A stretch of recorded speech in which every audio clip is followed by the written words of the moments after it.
Rano biro erokamano ahinya kuom miyowa sechegi kin Kisumu kanyo. Yiero manodhi nyime South Game, in ninene nade nikech tulo moro nowuok kanyo, ang'o manotimore?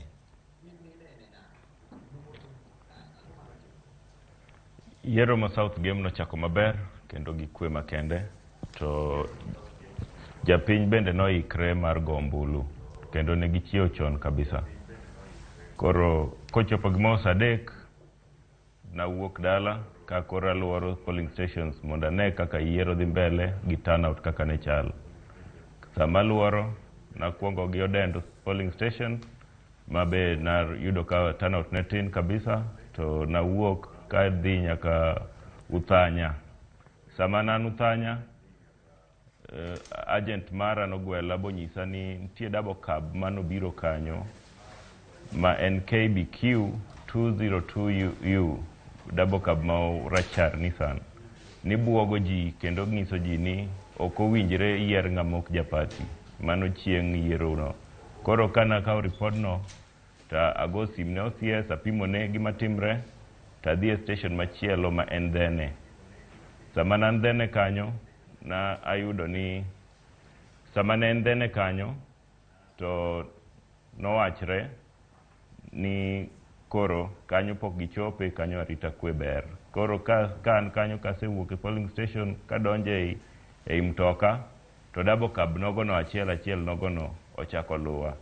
Koro kanan kanyo to atamra wuok e double cab, ba neno ka gibende gitamre lor. Koro na budho kanyo gimo dakika 10 kawuok taneno ka giluwa. Koro sama giluwa no, to nonego bed nadhi Ndori polling station. Kochopo kona Odok tachung' talokra, to gibende koro gichung' ka ging'iya. Koro ka budho matin taneno Prate 3 gi V8 achiel ka nitoka. Daka no jendo lor kanyo koting'o runge, to gari matin mana kuongo dhi godo Odendo ka giparo ni ane iye.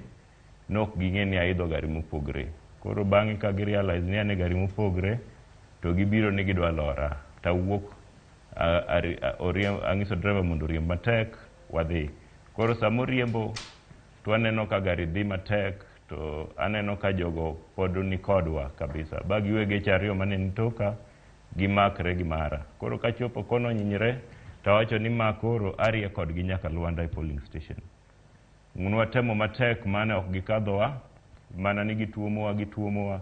Hawi maber achopo Luanda ka polis, kaya odhot taringe ofis OSPD ma Luanda. Ka uwuok oko, taneno ka abala wango wuon ni kanyo gi jilange. Koro ka ochopo kanyo to giwuok kende polling station ng'wech, koro girie Kambari. Ka girie Kambari, tabala wango dhi dalawa gi yudhegego. Ka giwuotho, gidonjo nyaka dala ba gi vandalize dala kabisa. Bang' wuok dala, to koro ging'ado chiel mar Kambare polling station primary, to gidonjo gi tok chiel. Ka gidonjo gi tok chiel, to koro gichako riembre gi ji. To koro